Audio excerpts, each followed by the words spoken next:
Okay, so to put this into the words that you read more in the newspaper, so this is training, this part, so all the way to model production. It's basically making the machine. Um, for that, again, you need a copy of the internet. I don't know if you know this, make a guess.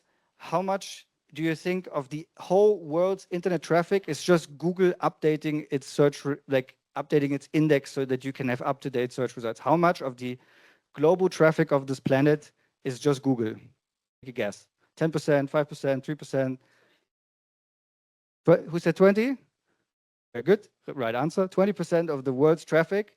Google copies the entire internet about 4 times per day. Yeah? And now the good news is now you have 5 more companies that are doing the exact same thing also.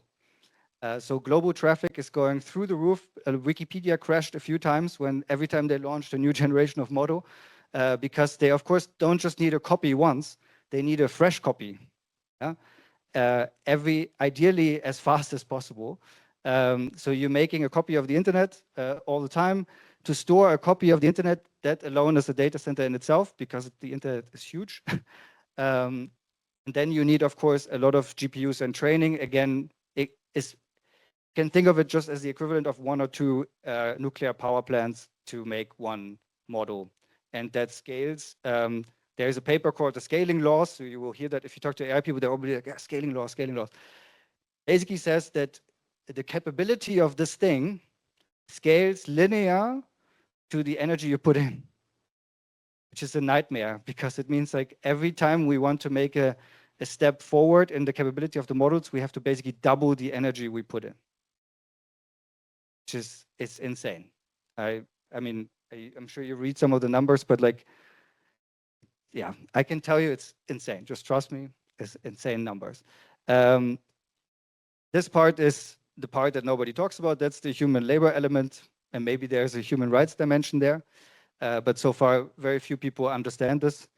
And then you have, when you bring the model into production and then you can actually send prompts, that's called inference.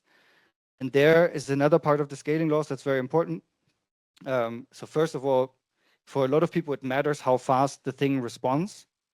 So speed, and speed equals the amount of energy, again, I use. But there's a new thing because they're kind of stuck here. So since 2 years ago, basically, we've reached almost the plateau of what these models can do. So if you look at Opus or ChatGPT 5.5, you also see in the numbers that they don't call it ChatGPT 6 or GPT-6.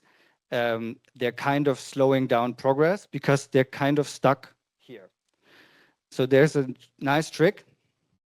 You call it thinking. They call it thinking because the whole idea of AI is make it feel magical to you. But it just means that you're throwing more energy now at every single prompt when you activate thinking, because thinking just means the thing talks to itself for longer, which just means more energy. All of this just means always throwing more energy at the problem, because the math that powers all this isn't really getting better.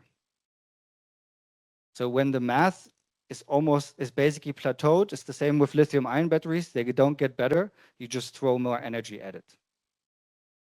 It's basically a brute force. Yeah. So far, so yeah.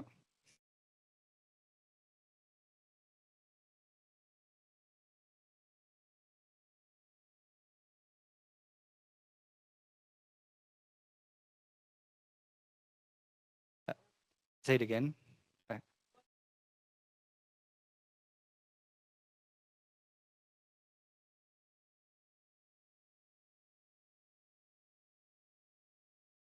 No, it sits now on both sides. Oh, sorry. Yeah, yeah. So Mariko was asking if the prompt actually matters, or because most people think that most of the issue is with the training. No, because when they introduced thinking a few years ago, basically they said we cannot do more here, so we're going to throw more energy now at the front, so at the inference part. So for example, the more imprecise your prompt, so if you're just like, can you make a presentation about circularity? Then it starts thinking a lot, or meaning like, it's like, I have no idea what I'm supposed to do. So it starts like iterating, and it just uses more energy until it cracks what you might have meant. If you write a very precise, very long prompt, that actually reduces the amount of tokens or the amount of energy it uses then to solve it.